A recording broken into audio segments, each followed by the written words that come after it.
Hi everyone, welcome to the Growing Up Trad podcast. My name is Clara. If you're new here, I talk about my experience growing up in the Latin Mass community from the age of 6 to 16, ways that formed me, what I'm learning from going from that and to now being a member of a Novus Ordo parish. Today I want to talk about questioning your faith and questioning authority, which is quite a big topic. I'm a little nervous because I don't take any of these things lightly. And I want to present it in a way that people can, that doesn't sound like condescending or to put anyone down. I want everyone to be able to think about these things because it's greatly benefited me to think about these things. So I encourage you to come here with an open mind, as I do always, which is kind of the point of this episode, just to have an open mind, to think a little bit deeper about things and to question what you've been taught, question what question the authorities in your life, and yes, even to question the faith, which is a little controversial. I'm sure some people hear that and are like, careful. So we're going to talk about what I mean by that today. Growing up in the Latin Mass community, I remember hearing pretty often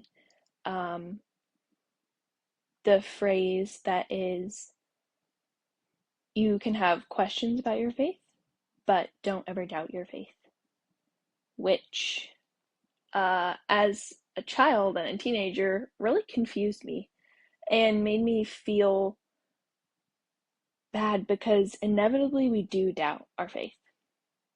We doubt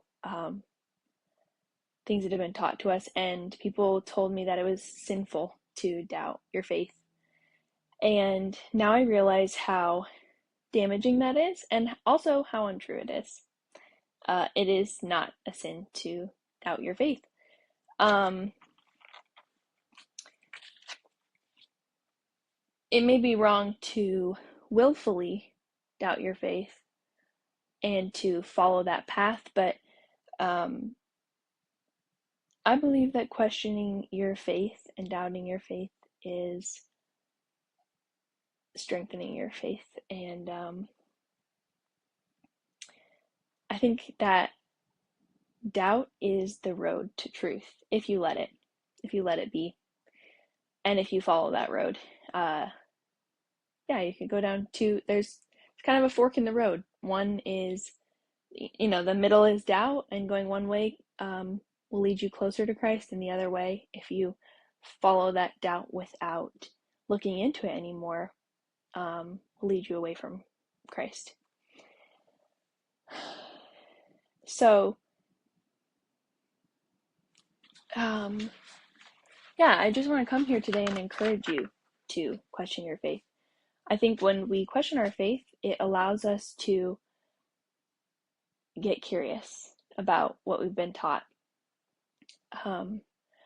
and look further into what the church teaches, if the church teaches a certain thing that you've been told it does. And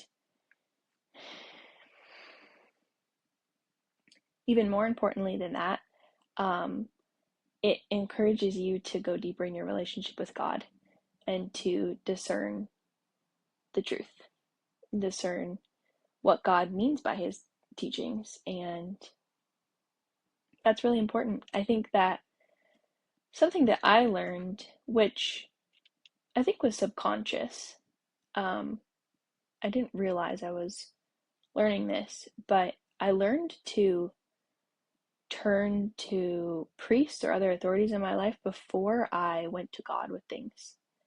If I went to God at all. If I heard something from my parish priest, that was the end of it.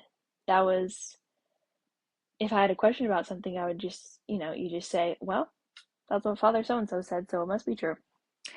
Um, and again, I think sometimes that's subconscious and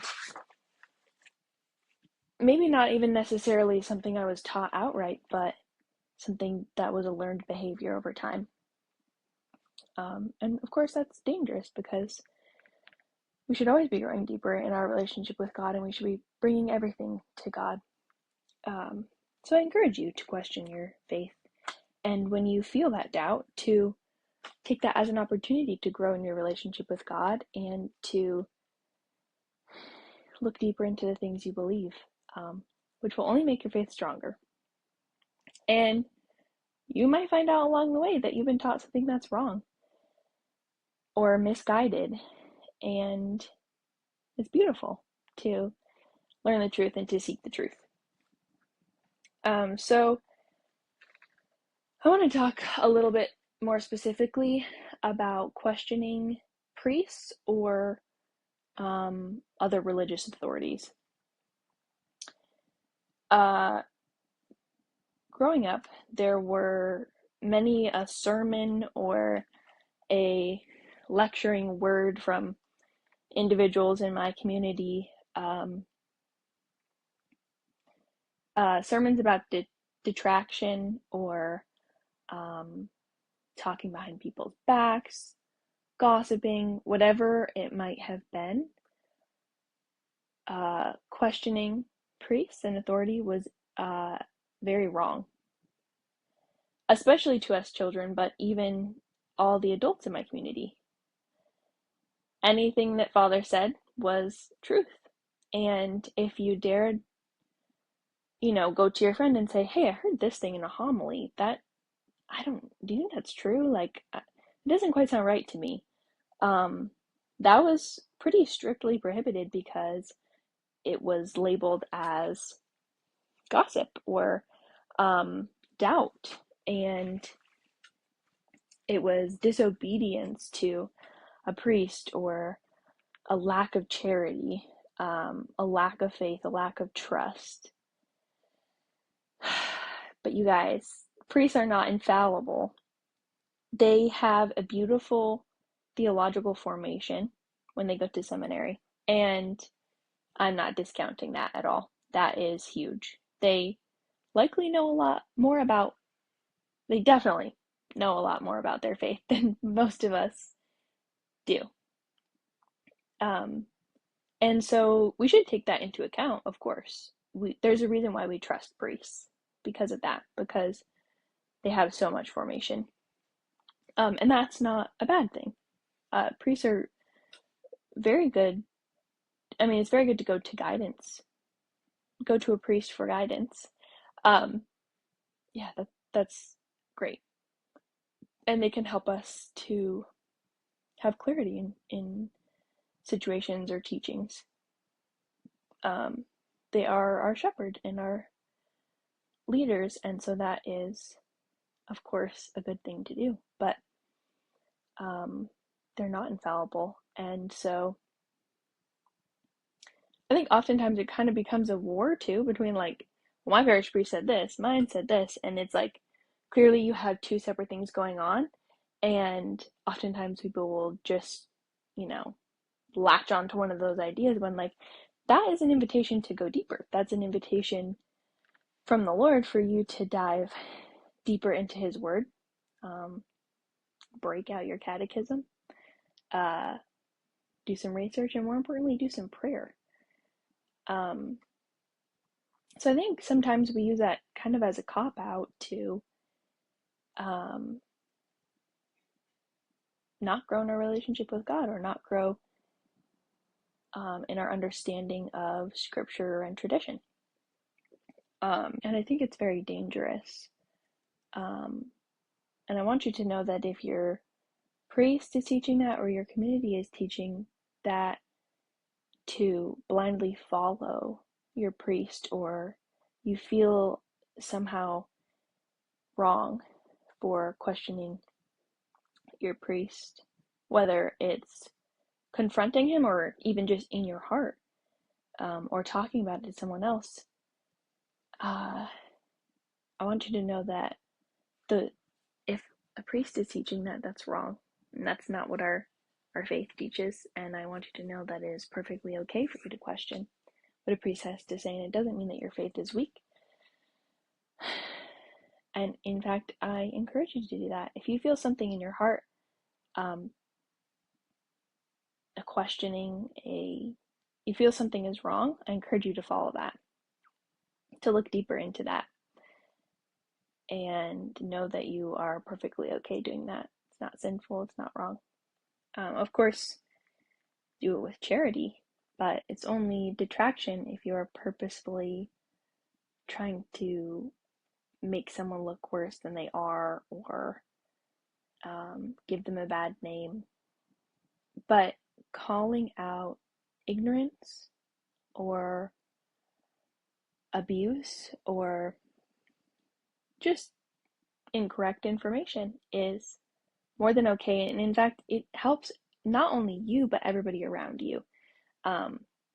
Because if you feel bad questioning your authority, likely everybody else, or at least some people around you, also feel the same way. And if you can help bring light to a situation, that is good. And that's what we have our communities for, to grow in our faith with each other. The next thing I wanted to touch on is parents. A couple of different things here. First of all, I know I see many adults in traditional Catholic backgrounds specifically, where they believe that they owe obedience to their parents once they are no longer in their household.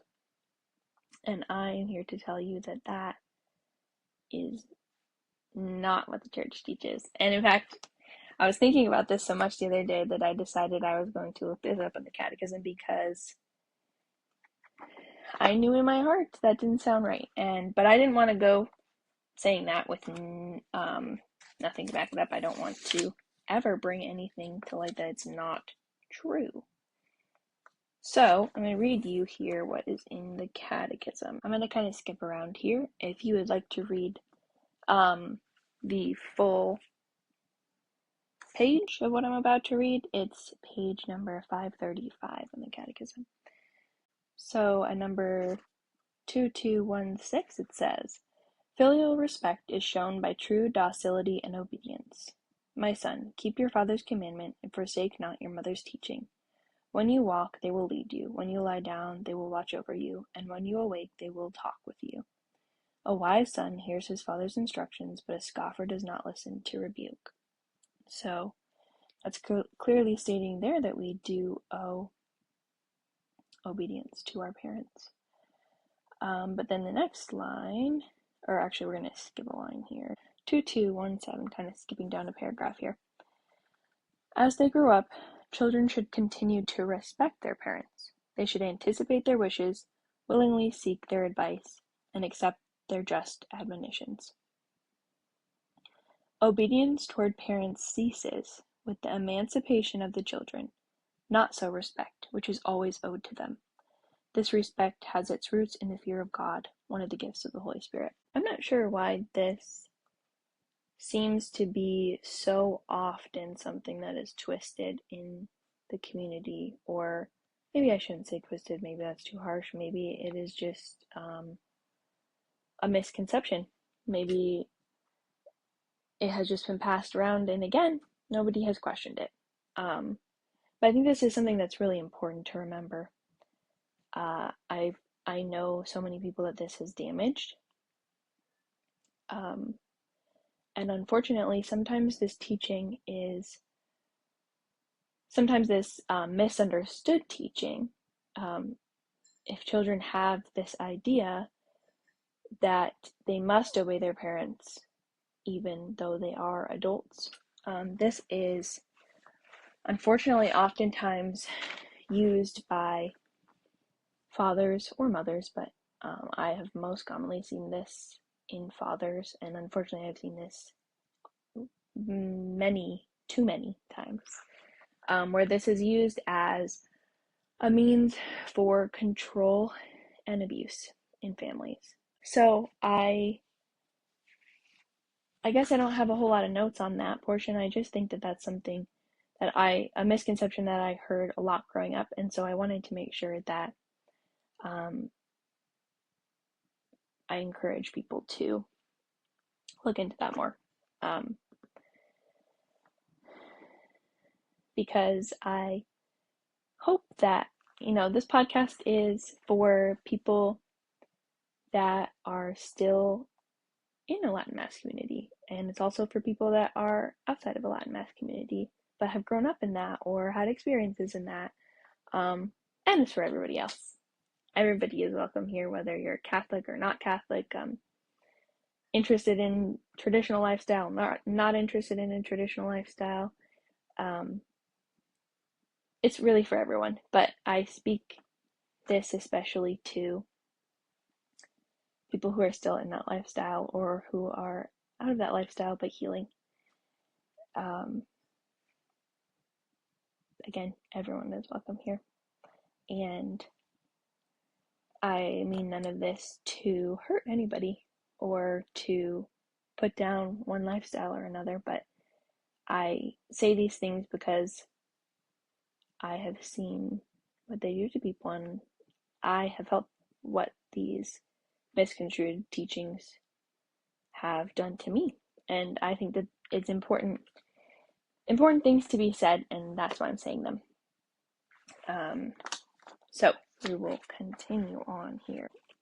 I'm planning on doing another episode where I touch more on obedience in children with their parents. I think that's a much longer conversation.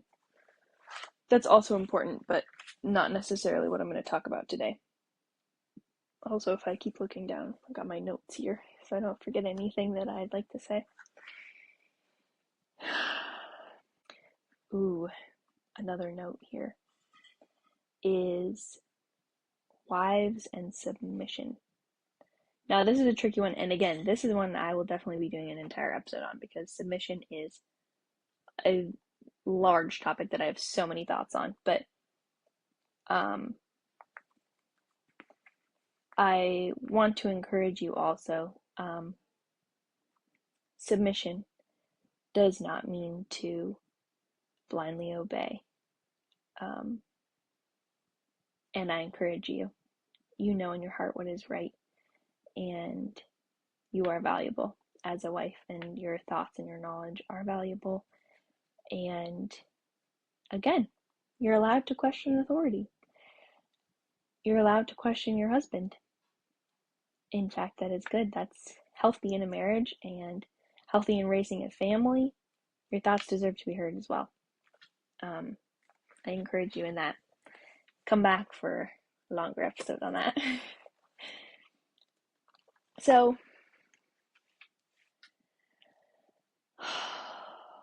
man, yeah, the reason that I am saying all this today is because growing up in the Latin Mass community, these things were taught both out loud and in the example that others set.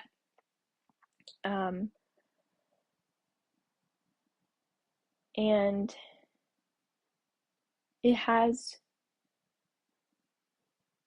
it did really damage me, and it taught me this, among other things. I even though I was doing all of the right things when I was in that community, right, like going to mass often and more than once a week, 2 to 3 times a week, going to adoration, spending all these things I was doing, personal prayer, which really for me meant morning and night prayers throughout the day. Even though I was doing all of the right things, my relationship with God was not very strong, was not very deep. And I think some of that really came down to this idea that I wasn't allowed to question.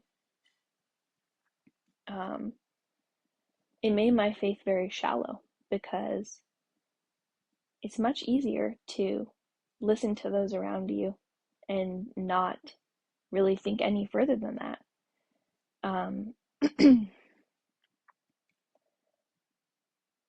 So it damaged me in that way.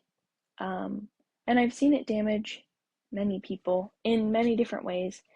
Another way that I think this can be very damaging is not questioning, being afraid to speak or disobey or question, cultivates an environment that can harbor and hide abuse in many forms. And I don't say this lightly, but if you are in a community that encourages this kind of behavior, this kind of blind faith with no questioning, that is cultish behavior. And I'm not going to tell you what to do with that, but I do think that it needs to be brought to people's attention. Whether this is something that you feel in your church or in your home or in another community, that shouldn't be taken lightly. So I encourage you to think about that. And, I think a lot of people might say to that, well, that's not me. But to that, I have two things to say. One, we become the people that we hang out with, right? Because our communities have great influence on us, and that can be good or bad. And another thing is, I think this should be really especially considered if you have children, because many things like this, in my childhood, my parents did not enforce, right? Or even they would speak out against them and say that it was okay to question authority or whatever it might be, whatever issue we're talking about. But even though my parents didn't teach me that, or even if they blatantly taught me exactly the opposite, I was still so engrossed in this community that seeing this around me, it was instilled in me. It was something I couldn't run away from, and so it was something that seeped into my heart and my mind, and something that I believed subconsciously or practiced subconsciously, even if my parents taught me otherwise. So I think we need to be so careful when we're raising children in a community. We need to think about what that community is teaching our children, whether they're blatantly saying it or not. What behaviors are in this community that my children might absorb? Because we all know that children are like sponges. They hear and absorb everything around them. And I think that we need to just be especially careful with our children. So that's all for today. I'm so glad that you're here. I encourage you to grow deeper in your faith, and I hope that this podcast has encouraged you to do that. And help put your mind at ease a little bit, maybe if you're feeling a bit scrupulous or a bit, I don't know, if you just needed a little bit of clarity. And I encourage you to not just listen to what I have to say, that would make me a hypocrite, but to go and look at the catechism, see what the catechism has to say on this subject. So with that, I encourage you, when you feel doubt in your faith life, to take that as an opportunity to ask questions, find answers, seek truth, and get curious. I love you all. Thank you so much for being here. I'm praying for you. I hope that this episode has helped you to explore your faith a little bit more. And I'm excited to see you here next time. Thank you so much for being here and supporting me. Love you so much. Bye.